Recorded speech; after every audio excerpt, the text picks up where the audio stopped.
Hello, welcome to Loremaster's Lair. I'm your Loremaster, here today for the long-awaited end to the Impossible Lands. I have, over the last year, gone through the nations of the Impossible Lands one by one. Now we still have one place left to examine, the Mana Wastes, the area between nations where lawlessness of both people and magic rule. Let's get started. We have gone through this multiple times, but long ago, two of the greatest wizards the world has ever known, Nex and Geb, had a large-scale war between themselves and their self-named nations. With all the massive spells the two flung at each other for a millennium, eventually something broke, leading to the area between the nations to become twisted. Here, magic became unreliable, life almost unsustainable, and strange phenomena began to blossom in the wastes. This buffer area between the two wizards' nations became known as the Mana Wastes. The area is a desert, so the same rules of desert survival apply.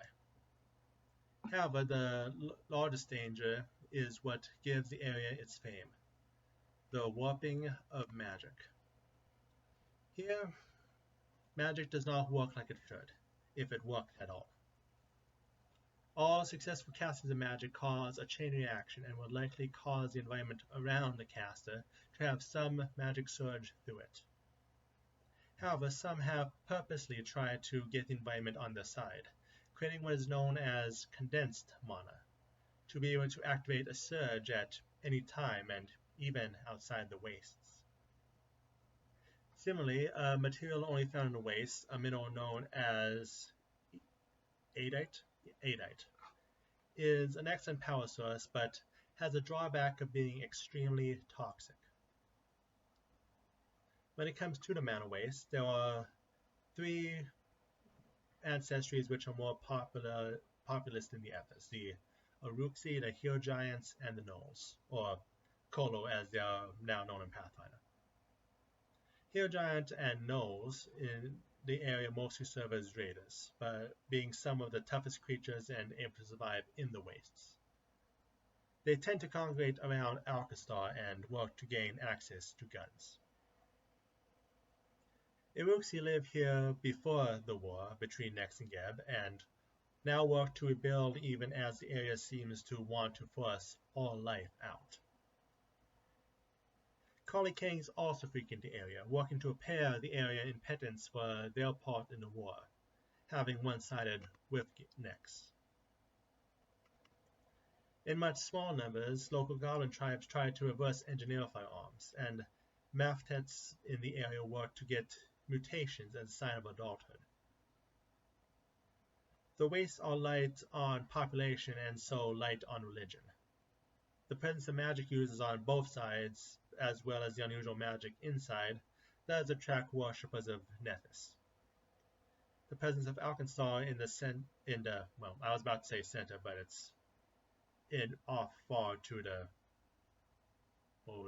the western side of the wastes, has led to the worship of Brig to spill out, and Dungan Hold does the same for Angrad. The Torig worshippers tend to stay home while Angrad's crusade. With all the mutations in the area, it is no surprise Loremaster has a foothold, and the Kali Kings bring their worship of Vin Shavakti.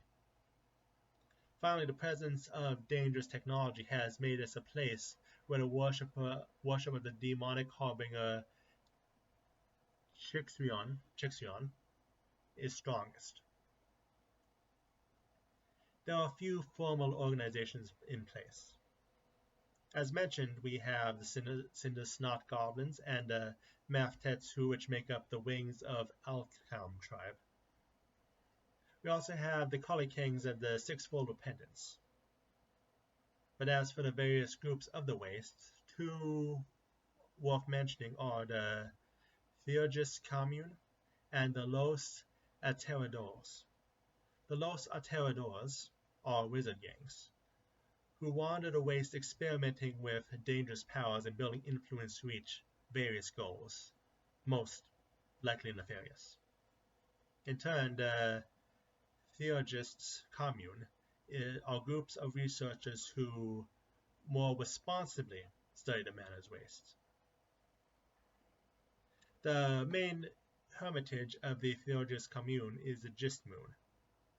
Here one can study many facets of magic, and many who turn to combat magic test their theories through duels in the streets.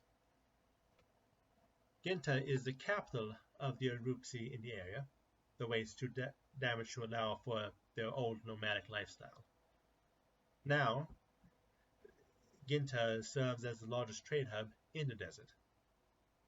We also have the Samsara Oasis, which are the parts of the manor waste that the Kali Kings have successfully helped restore.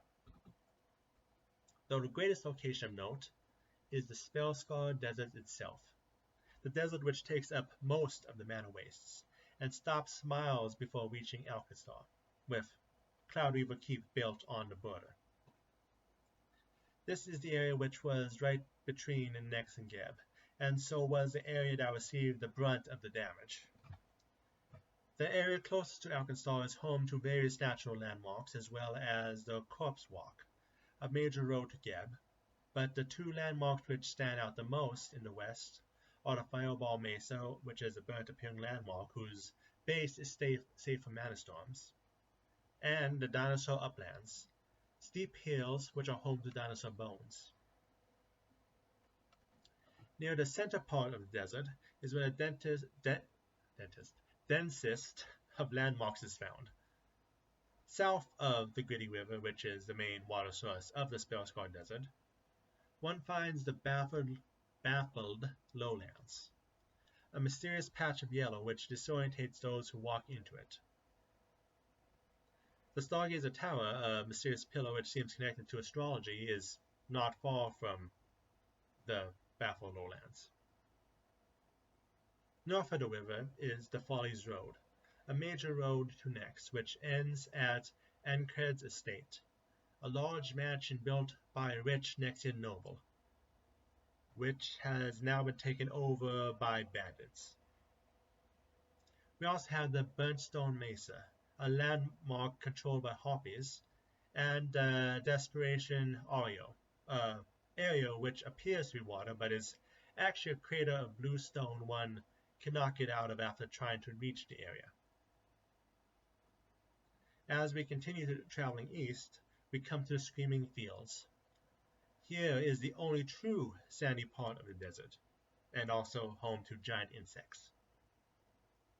Then we reach the Stone Watcher's Ridge, 4 multicolored pillars of stone which are worshipped by earth elementals. Finally, as we are on the coast, hard to tell from the map, we find the area of Sexfest, the area where the Kali Kang tribes live. And that brings us to the end of today's episode. Been a while since we finished up a corner of the map. The newest release details countries in the Tianchi World Guide, but we will not start on that just yet. This probably being a good chance to hit some of the other countries I still have not done videos on. But that is for later. Next week, I'll be here with more stories. See you then.